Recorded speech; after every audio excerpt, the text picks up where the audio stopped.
ಅಪ್ಪ ಹೇಳ್ತಾರೆ ಇಂಜಿನಿಯರಿಂಗ್ ಹೋಗು ಒಳ್ಳೇದಾಗುತ್ತೆ, ಅಮ್ಮ ಹೇಳ್ತಾಳೆ ಡಾಕ್ಟರ್ ಹೋಗು. ಇವರಿಬ್ಬರು ನೋಡಿರೋ ಪ್ರಪಂಚ ಬೇರೆ. ಆದರೆ ಇವರಿಬ್ಬರ ಪ್ರಪಂಚದ ಆಚೆ ಆ ಮಗುವಿನ ಒಂದು ಪ್ರಪಂಚ ಇರುತ್ತೆ.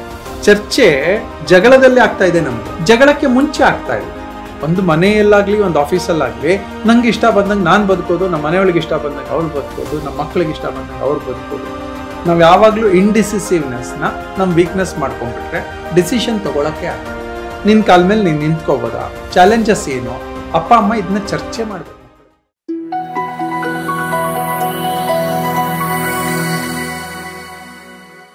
Management of mad monkey mind 4M ಅಲ್ಲಿ ಒನ್ ಮೋರ್ ಇಂಪಾರ್ಟೆಂಟ್ ಆಸ್ಪೆಕ್ಟ್ ನಾವು ಮಾತಾಡ್ತಾ ಇದ್ದೀವಿ, ಡಿಸಿಷನ್ ಮೇಕಿಂಗ್ ಬಗ್ಗೆ. ಈ ಡಿಸಿಷನ್ ಮೇಕಿಂಗ್ ನಾವು ಕಳೆದ ಎಪಿಸೋಡ್ನಲ್ಲಿ ಪ್ರೊಫೆಷನಲ್ ಲೈಫಲ್ಲಿ ಹೇಗೆಲ್ಲ ಪಾತ್ರ ವಹಿಸುತ್ತೆ ಅಂತ ನೋಡಿದ್ವಿ. When it comes to personal life ಹೇಗೆ ಅಫೆಕ್ಟ್ ಮಾಡುತ್ತೆ if not taken right on right time. ತುಂಬ ವಿಷಯಗಳು ಬೆಳಗ್ಗೆಯಿಂದ ಸಂಜೆವರೆಗೂ ನಾವು ಹೀಗೆ ಇರುತ್ತೆ. ಮನೆಯಲ್ಲಿ ಯಾರ್ಯಾರು ಇರ್ತೀವಿ, ಗಂಡ ಹೆಂಡತಿ ಮಕ್ಕಳು ಅಪ್ಪ ಅಮ್ಮ, ಇದು ಸಾಧಾರಣವಾದ ನಮ್ದೊಂದು ಫ್ಯಾಮಿಲಿ. ಬಿಗ್ಗರ್ ಫ್ಯಾಮಿಲಿ ಅಂದರೆ ಇಷ್ಟು, ಸ್ಮಾಲರ್ ಫ್ಯಾಮಿಲಿ ಅಂದರೆ ಒಬ್ಬರೇ. ಈಗ ಡೆಸಿಷನ್ ಏನು, ಎಲ್ಲೆಲ್ಲಿ ವಿಷಯಕ್ಕೆ ಬರುತ್ತೆ. ಮನೆಯಲ್ಲಿ ಪದಾರ್ಥ ತರಬೇಕು. ನಮ್ಮ ಮನೇಲಿ ನಂಗೆ ಹೇಳ್ತಾಳೆ ನೀವು ತುಂಬ ಪದಾರ್ಥ ತಂದುಬಿಡ್ತೀರಾ, ಇಷ್ಟು ತರಬೇಡಿ. ನಮ್ಮ ಮನೆಯೊಳಗೆ ತಂದರೆ ಏನು ಅಂದರೆ ಇವತ್ತಿಗೆ ಎಷ್ಟು ಬೇಕೋ ಅಷ್ಟು ತರ್ತಾಳೆ. ಸೊ ಈ ಇಬ್ಬರ ಡಿಸಿಷನ್ನಲ್ಲಿ ತೊಂದರೆ ಆಗಬಾರ್ದು ಅಂತ ಹೇಳಿ ಕೆಲವು ಡಿಸಿಷನ್ಸ್ ಅವಳೇ ತಗೊಳಕ್ಕೆ ಬಿಟ್ಬಿಡ್ತೀನಿ, ನಮ್ಮ ಮನೆಯವಳೇ ತಗೊಳ್ಳಿ ಅಂತ. ಕೆಲವು ಡಿಸಿಷನ್ಸ್ ನಾನು ಹೆಂಗೋ ಹೊರಗಡೆ ಹೋಗಿರ್ತೀನಿ, ಅವಳಿಗೊಂದು ಟೆಕ್ಸ್ಟ್ ಮಾಡಿ ನಾನು ಎಷ್ಟು ಹಣ್ಣು ತರ್ತಾ ಇದ್ದೀನಿ, ಪದಾರ್ಥ ತರ್ತಾ ಇದ್ದೀನಿ, ಓಕೆನಾ, ಆ ಚರ್ಚೆ ಆಗತ್ತೆ. ಈಗ ಆ ಫ್ರಿಕ್ಷನ್ಗಳು ಕಡಿಮೆ. ಇಲ್ಲದೇ ಇದ್ರೆ ಏನಾಗತ್ತೆ, ನಮ್ಮ ಮನೆಯಲ್ಲಿ ನಮ್ಮ ತಾಯಿಗೆ ಉಪ್ಪು ಜಾಸ್ತಿ ಬೇಕು, ಸ್ವಲ್ಪ ಉಪ್ಪು ಹುಳಿ ಖಾರ ಜಾಸ್ತಿ ಬೇಕು. ನಮ್ಮ ಮನೆಯೊಳಗೆ ನನಗೆ ಉಪ್ಪು ಹುಳಿ ಖಾರ ಬೇಡ. So indecision. ಹಾಕ್ಲಾ ಬೇಡವಾ, ಹಾಕಿದ್ರೆ ಅವ್ರ ಪ್ರಕಾರ ಹಾಕಿದ್ರೆ ನಮಗೆ ತಿನ್ನಕ್ಕಾಗಲ್ಲ. ಏನು ಮಾಡ್ಬೇಕೀಗ? ಈ ಸಬ್ಜೆಕ್ಟ್ ಯಾವಾಗಲೂ ಇದೆ. ಉಪ್ಪು ಜಾಸ್ತಿ ಹಾಕೋಕೆ ಮುಂಚೆ ನಾವು ತೆಗೆದಿಟ್ಕೊಂಡ್ಬಿಡ್ತೀವಿ, ಆಮೇಲೆ ಅವ್ರಿಗೆ ಕೊಟ್ರೆ ಆಯ್ತು. ಸೊ ಸಣ್ಣ ಸಣ್ಣದು ಅದರ ಡಿಸಿಷನ್ ತಗೊಳ್ಳೇಬೇಕು. ತುಂಬ ಮನೆಗಳಲ್ಲಿ ನಾಟ್ ಅದೇ ಕೇಸಲ್ಲಿ ಇಫ್ ನಾಟ್ ಡಿಸಿಷನ್ ಹಂಗೆ ತಗೊಂಡಿಲ್ಲ ಅಂದರೆ ಡ್ಯಾಮೇಜಸ್, ಜಗಳ ಆಗ್ತಾನೆ ಬರುತ್ತೆ. ಪ್ರತಿನಿತ್ಯ ಜಗಳನೇ ಆಗತ್ತೆ, ಗುಣಗ್ತಾನೆ ಇರ್ತೀವಿ ಅದೇ ವಿಷಯ. ಇಬ್ರು ಅವ್ರಿಗೆ ತೋಚಿದ್ದನ್ನು ಅವ್ರು ಗೊಣಗ್ತಾ ಇರ್ತಾರೆ, ನಂಗೆ ತೋಚಿದ್ದನ್ನು ನಾ ಗೊಣಗ್ತಾ ಇರ್ತೀನಿ. ಫಾರ್ ಲೈಫು ನಮ್ಮದು ಗುಣಗೋ ಕ್ಲಬ್ ಫ್ಯಾಮಿಲಿ, ಅದು ಗುಣಗುವ ಫ್ಯಾಮಿಲಿ. ಸೊ ಏನು ಮಾಡ್ಬೋದು, ಕ್ಲಾರಿಟಿ ಕೊಟ್ಕೊಂಡ್ಬಿಡ್ಬೇಕು. ನಿಂಗೆ ಜಾಸ್ತಿ ಉಪ್ಪು ಬೇಕು, ನನಗೆ ಉಪ್ಪು ಅಷ್ಟು ಬೇಡ, ಹಾಗಾಗಿ ನಾವು ಫಸ್ಟ್ ಮಾಡ್ಕೊಂಡ್ಬಿಡ್ತೀವಿ. ಅಥವಾ ನನ್ನ ಊಟ ಬೇರೆ ನಿನ್ನ ಊಟ ಬೇರೆ, ನಿಮ್ಗೆ ಸಪ್ರೇಟಾಗಿ ಮಾಡಿರ್ತೀವಿ. ಎಷ್ಟೊತ್ತು ಬೇಕು ಹೇಳೋಕ್ಕೆ, ಚರ್ಚೆ ಮಾಡೋಕ್ಕೆ ಎಷ್ಟೊತ್ತು ಬೇಕು?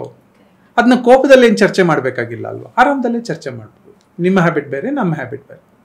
ಮನೆಯಲ್ಲಿ ನನ್ನ ಮನೆಯವಳು ಈರುಳ್ಳಿ ಬೆಳ್ಳುಳ್ಳಿ ತಿನ್ನಲ್ಲಪ್ಪ, ನಾನು ತಿಂತೀನಪ್ಪ. ನಮ್ಮ ಅಮ್ಮಂಗೂ ಬೇಕು, ತಿಂತಾರೆ. ಈಗ ನಮ್ಮ ಮನೆಯಲ್ಲಿ ಆ ಕ್ಲಾರಿಟಿ ಇದೆ. ಅವಳ ಅಡುಗೆ ಸಪ್ರೇಟ್ ಆಗುತ್ತೆ, ಕೆಲವು ಸಲ ನನ್ನ ಅಡುಗೆ ಸಪ್ರೇಟ್ ಆಗುತ್ತೆ. ನಾನು ಹೇಳ್ತೀನಿ ಇವತ್ತು ಈರುಳ್ಳಿ ಹಾಕಿ ಮಾಡಿಸು, ನೀನು ಊಟ ಮಾಡಲ್ವಾ ಅಂತ ಕೇಳ್ತೀನಿ. ಅದೆಲ್ಲ ಡಿಸಿಷನ್ಸೇ. ಚರ್ಚೆ ಆಗಬೇಕು, ಅವಾಗ ಫ್ರಿಕ್ಷನ್ಸ್ ಕಡಿಮೆ ಅಲ್ವಾ. ಚರ್ಚೆ ಜಗಳದಲ್ಲಿ ಆಗ್ತಾ ಇದೆ ನಮ್ಮದು, ಜಗಳಕ್ಕೆ ಮುಂಚೆ ಆಗ್ತಾ ಇಲ್ಲ. ಅಡುಗೆ ಮಾಡಿಬಿಟ್ಟ ಮೇಲೆ ಆಗ್ತಾ ಇದೆ, ನಾವು ಮಾಡಿದ್ದನ್ನು ನೀವು ತಿನ್ನಬೇಕು ಅಂತ. ಬೇಡಪ್ಪ, ಮಾಡೋಕ್ಕೆ ಮುಂಚೆ ಮಾಡಿ ಚರ್ಚೆನ. ಚರ್ಚೆಯನ್ನು ಅಡುಗೆ ಮಾಡಿದ್ಮೇಲೆ ಯಾಕೆ ಬೇಕು? ಇನ್ಸಿಡೆಂಟ್ ನಡೆದೋದ್ಮೇಲೆ ಚರ್ಚೆ ಆಗಿ ಜಗಳ ಆಗಬೇಕಾ, ಅಥವಾ ಇನ್ಸಿಡೆಂಟ್ ನಡೆಯೋಕ್ಕೆ ಮುಂದೆ ಚರ್ಚೆ ಆಗಿ ಫ್ರಿಕ್ಷನ್ಸ್ ಕಡಿಮೆ ಆಗುತ್ತೆ? ಇಷ್ಟೇ. ಡಿಸಿಷನ್ನೇ ಎರಡೂ. ಆದರೆ ಯಾವಾಗ ತಗೋತಾ ಇದ್ದೀವಿ? ಟೈಮ್ಲಿ ಡಿಸಿಷನ್ ಅಂತ. ರೈಟ್. ನಿಂಗೆ ಏನಾಗುತ್ತೋ ಅದನ್ನು ಮಾಡು, ಏನಾಗುತ್ತೋ ಹಂಗೆ ಮಾಡ್ತಾರೆ, ಹೆಂಗಾಗುತ್ತೋ ಹಂಗೆ ಮಾಡ್ತಾರೆ. ಇದ್ರಲ್ಲಿ ಉಪ್ಪು ಕಮ್ಮಿ ಅಂತ ಆಮೇಲೆ ಗೊಣಗ್ತೀವಿ.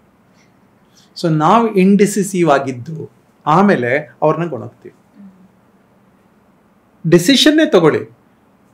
ನಂಗೊಂದು ಸ್ವಲ್ಪ ಉಪ್ಪು ಕಡಿಮೆ ಹಾಕು ಅಂತ ಹೇಳ್ಬೋದು ನಾವು, ಅಥವಾ ಒಂದು ಸ್ವಲ್ಪ ಉಪ್ಪು ಜಾಸ್ತಿ ಹಾಕು, ಈರುಳ್ಳಿ ಹಾಕು, ಬೆಳ್ಳುಳ್ಳಿ ಹಾಕು.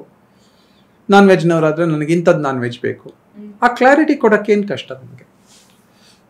ಸೊ ನಾವು ಯಾವಾಗಲೂ ಇಂಡಿಸಿಸಿವ್ನೆಸ್ನ ನಮ್ಮ ವೀಕ್ನೆಸ್ ಮಾಡ್ಕೊಂಡ್ಬಿಟ್ರೆ ಡಿಸಿಷನ್ ತಗೊಳಕ್ಕೆ ಆಗಲ್ಲ. ಈ ಡಿಸಿಷನ್ ಇವತ್ತು ತಗೊಳಕ್ಕಾಗದೇ ಇರೋದು ನಾಳೆ ಮಕ್ಕಳ ಎಜುಕೇಷನ್ ವಿಷಯದಲ್ಲಿ. ಅವ್ರು ಇಂಜಿನಿಯರಿಂಗ್ ಹೋಗ್ಬೇಕಾ, ಡಾಕ್ಟ್ರಿಗೆ ಹೋಗ್ಬೇಕಾ? ಅಪ್ಪ ಹೇಳ್ತಾರೆ ಇಂಜಿನಿಯರಿಂಗ್ ಹೋಗು ಒಳ್ಳೇದಾಗುತ್ತೆ, ಅಮ್ಮ ಹೇಳ್ತಾಳೆ ಡಾಕ್ಟ್ರಿಗೆ ಹೋಗೋದು. ಇವರಿಬ್ಬರು ನೋಡಿರೋ ಪ್ರಪಂಚ ಬೇರೆ. ಆದರೆ ಇವರಿಬ್ಬರ ಪ್ರಪಂಚದ ಆಚೆ ಆ ಮಗುವಿನ ಒಂದು ಪ್ರಪಂಚ ಇರುತ್ತೆ. ನಾನು ಕಾಮರ್ಸ್ಗೆ ಹೋಗ್ತೀನಿ ಅಂತ. ನಾನು ಇವರಿಬ್ಬರ ಥರ ಯಾಕೆ ಬದುಕಲಿ? ಎಷ್ಟೋ ಜನ ಮಕ್ಕಳು ಹೇಳ್ತಾರೆ ಓದೋ ಇಂಜಿನಿಯರಿಂಗ್ ಓದೋ ಅಥವಾ ಹೈಯರ್ ಸ್ಟಡೀಸ್ ಓದ್ತಾರೋ ಅಪ್ಪ ಹೇಳಿದ್ರು ಓದ್ತಾ ಇದ್ದೀನಿ ಬಟ್ ನನ್ನ ಪ್ಯಾಷನ್ನೇ ಬೇರೆ ಅಂತ ತುಂಬ ಜನ ಹೇಳೋದು ಕೇಳಿರ್ತೀವಿ ನಾವು. 3 Idiots ಅಲ್ಲಿ ಅವ್ನು ಮಾಧವನ್ ಮಾಡ್ತಾನಲ್ಲ, ಅವ್ನ ಪ್ಯಾಷನ್ ಫೋಟೋಗ್ರಫಿ. ಅವನೇನು ಮಾಡಕ್ಕೆ ಹೊರಟಿದ್ದ? ಅಪ್ಪ ಹೇಳಿದ್ರು ಅಂತ ಓದಕ್ಕೆ ಹೊರಟಿದ್ದ, ಇಂಜಿನಿಯರಿಂಗ್ ಓದಕ್ಕೆ ಹೊರಟಿದ್ದ. ತಲೆಗೆ ಹತ್ತುತ್ತಾ ಪ್ಯಾಷನ್ ಇಲ್ಲದೆ. ಸೊ ಹಳೆಯ ಕಾಲದ ಬ್ರೀಡೇ ಬೇರೆ, ಹೊಸ ಥಾಟ್ ಪ್ರೋಸೆಸ್ಸಲ್ಲಿ ಹೊಸ ಕಾಲದ ಬ್ರೀಡೇ ಬೇರೆ. ಈಗಿನ ಕಾಲದ ಮಕ್ಕಳು ದೇ ಆರ್ ಡಿಸಿಸಿವ್. ನಾವು ಇನ್ಫ್ಲೂಯೆನ್ಸ್ ಮಾಡ್ಲಿಕ್ಕೆ ಹೊರಟಿದ್ದೀವಿ 30 ವರ್ಷದ ಹಿಂದೆ. ಅವರಿಂದ ನಾವು ಹಿಂದೆ ಇದ್ದೀವಿ. ಓಲ್ಡ್ ಜನ್ರೇಷನ್ ಯಂಗರ್ ಜನ್ರೇಷನ್ ಜೊತೆ ಜೋಡಿಸ್ಕೋಬೇಕಲ್ವಾ, ಅವರ ಸ್ಪೀಡಿಗೆ ಹೋಗ್ಬೇಕಲ್ವಾ, ಹೋಗ್ತಾ ಇಲ್ಲ. ನಾವು ಅವ್ರನ್ನೂ ಹಿಂದಕ್ಕೆ ಎಳಿತಾ ಇದ್ದೀವಿ, ಅವ್ರು ಮುಂದಕ್ಕೆ ಹೋಗ್ತಾ ಇದ್ದಾರೆ. ಸಂಬಂಧಗಳು ಕಟ್ಟಾಗುತ್ತೆ. ಯಾಕೆ? ಅಪ್ಪಂಗೆ ಹಳೆ ಕಾಲದ ಇಂಜಿನಿಯರಿಂಗಿಗೆ ಸೇರಿಸ್ಬೇಕು ಅಂತ, ಅಮ್ಮನಿಗೆ ಇನ್ನೇನು, ಆದರೆ ಮಗುವಿಗೆ ಫೋಟೋಗ್ರಫಿ ಬೇಕು ಅಥವಾ ಕಂಪ್ಯೂಟರ್ ಗ್ರಾಫಿಕ್ಸ್ ಬೇಕು ಅಥವಾ ಇನ್ನೇನೋ ಅವ್ರ ಪ್ಯಾಷನ್ಸ್ ಏನೇನೋ ಇರುತ್ತೆ. ಯಾರಿಗೋ ಒಬ್ಬರು ನನ್ನ ಮಗನಿಗೆ ಮ್ಯೂಸಿಕ್ ಬೇಕು. ಎಷ್ಟೋ ಜನ ನನ್ನನ್ನು ಕೇಳಿದ್ರು, ಮಗ ಸ್ಕೂಲ್ ಬಿಟ್ಟು ಕಾಲೇಜ್ ಬಿಟ್ಬಿಟ್ರೆ ಓಕೆನಾ ನಿಮಗೆ ಅಂತ. ಅದು ಅವನದಲ್ವಾ ಪ್ಯಾಷನ್. ನಿನ್ನೆನೂ ನಮ್ಮ ರಿಲೇಷನ್ ಒಬ್ರು ಕೇಳ್ತಾ ಇದ್ರು, ಮಕ್ಕಳನ್ನ ಹಂಗೆ ಬಿಟ್ಬಿಟ್ರಿ ಅವ್ರು ಇಷ್ಟದಂಗೆ ಅಂತ. ಮಕ್ಕಳು ಅವ್ರ ಜೀವನ ತಾನೇ ಕಟ್ಕೊಳಕ್ಕೆ ಹೊರಟಿರೋದು, ಮತ್ತು ತುಂಬ ತೊಂದರೆಗಳಾಗಲ್ವಾ ಅಂತ. ಎಡಬೇಕಲ್ವಾ ಮಕ್ಕಳು 10 ಸಲ ಎಡಬೇಕು, ಬೀಳ್ಬೇಕು. ಈಗ ನಮಗೆ ECGಯ ಗ್ರಾಫು ಹಿಂಗಿದ್ರೆ ತಾನೇ ಅದ್ರ ಗ್ರಾಫು. ಅದು ಅಪ್ಪ ಅಮ್ಮ ಇದ್ದು ಗಟ್ಟಿಯಾಗಿದ್ದು ಜೊತೆಲಿ ನಿಲ್ಲುವಾಗಲೇ ಎದ್ದು ಬಿದ್ದು ಮಾಡಿ ಅದನ್ನ ನೋಡ್ಬಿಟ್ರೆ ಆಮೇಲೆ ಈಸಿ ಅಲ್ವಾ. ಈಗ ಮಕ್ಕಳು ಅವರ ಖುಷಿಗಲ್ವಾ ಅವರು ಬದುಕಬೇಕಾಗಿರೋದು. ನಾವೇನು ಮಾಡಕ್ಕೆ ಹೊರಟಿದ್ದೀವಿ, ನನಗೆ ಹೆಂಗೆ ಯೋಚನೆ ಬಂದಿದೆ, ನಾನು ಹೇಗೆ ಬದುಕಿದ್ದೀನಿ ಹಾಗೇ ಬದುಕ್ಸೋಕೆ ಹೊರಟಿದ್ದೀನಿ ಅಂದರೆ ಮಕ್ಕಳು ರೋಬೋ ಆಗಲ್ವಾ ಅವಾಗ, ಒಂದು ರೋಬೋಟ್ ಥರ ಅಲ್ವಾ. This is a strong message to parenthood. So ಏನು ಮಾಡಬೇಕು, ಮಕ್ಕಳ ಆಸೆ, ಅದರ ಜೊತೆ ಮಕ್ಕಳ ಜೊತೆ ಡಿಸ್ಕಷನ್ ಆಗಬೇಕು. ನೀ ಇದನ್ನ ಯಾಕೆ ಮಾಡಕ್ಕೆ ಹೊರಟಿದ್ಯಾ, ಇದನ್ನು ಮಾಡಕ್ಕೆ ಹೊರಟಿರೋದು ನಿಂಗೆ ನಾಳೆ ದುಡ್ಡು ಕೊಡುತ್ತಾ, ನಿಂಗೆ ಸಂಪಾದನೆ ಕೊಡುತ್ತಾ, ನಿನ್ನ ಕಾಲ ಮೇಲೆ ನೀನು ನಿಂತ್ಕೋಬೋದಾ, ಚಾಲೆಂಜಸ್ ಏನು. ಅಪ್ಪ ಅಮ್ಮ ಇದನ್ನ ಚರ್ಚೆ ಮಾಡ್ಬೇಕು ಮಕ್ಕಳ ಜೊತೆ. ನಾವು ಚರ್ಚೆ ಮಾಡ್ತಾ ಇಲ್ಲ, ಜಗಳ ಮಾಡ್ತಾ ಇದ್ದೀವಿ. ಇದೇ ಚರ್ಚೆಯನ್ನು ಇನ್ಸಿಡೆಂಟಿನ ನಂತರ ಜಗಳ ಮಾಡ್ತಾ ಇದ್ದೀವಿ. ಇವ್ರಿಗೆ ಮದುವೆ ಮಾಡಿಕೊಡ್ಬೇಕು, ಮಾಡ್ಲಾ ಬೇಡವಾ, ಅವ್ರು ಬೇರೆ ಜಾತಿ ಇವ್ರು ಬೇರೆ ಜಾತಿ. ಆದರೆ ಮಕ್ಕಳ ಆಸೆ ನಾವು ನೋಡ್ತಾನೆ ಇಲ್ಲ. ಯಾಕೆ ಆಗ್ಬಾರ್ದು ಇದು ಅಲ್ವಾ. ಮಕ್ಕಳನ್ನ ಕೇಳಿ ಅವ್ರು ತಾನೇ ಬದುಕಬೇಕಾಗಿರೋದು.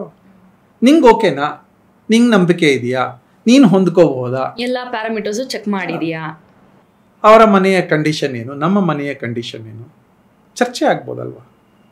ಯಾಕೆ ಆಗ್ತಾ ಇಲ್ಲ?